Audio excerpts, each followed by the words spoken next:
నేను మిమ్మల్ని అడుగుతా, తీసేవాళ్ళు తీస్తారు, నేను దాన్ని తప్పు పట్టను. క్రైస్తవులు దిష్టి తీయొచ్చా? క్రైస్తవులు దిష్టి తీయొచ్చా? ఉప్పు చేతులు పట్టుకొని ఇరుగు దిష్టి, పొరుగు దిష్టి, ఇంటి పక్కోళ్ళ దిష్టి ఫూ అని ఊసి పక్కనే వేస్తారు. క్రైస్తవుల్లో కూడా కొంతమంది దిష్టి చూసేవాళ్ళు ఉంటారు. క్రైస్తవులు కొంతమంది బయట వాళ్ళు చేస్తారు. వాళ్ళ విశ్వాసాన్ని మనం కించపరచదు.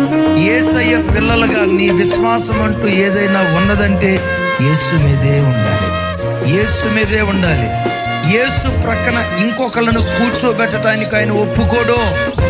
అట్టెట్టగంటే అట్లా పెట్టుకుంటే తప్పే ఉందండి అని అంటారా?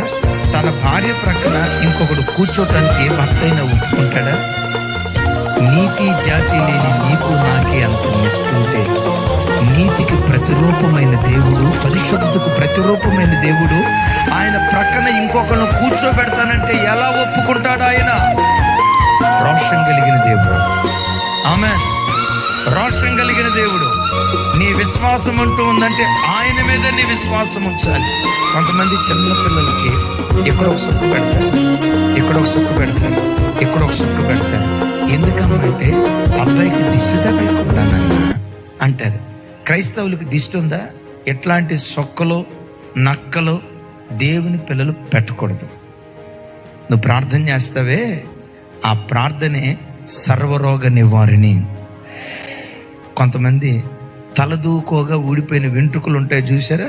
ఆ వెంట్రుకలకు తాడు కట్టి ఆ తాడు చేతికి కడతారు. ఎందుకమ్మా ఇది కట్టారంటే దిష్టి తగలకుండానన్నా.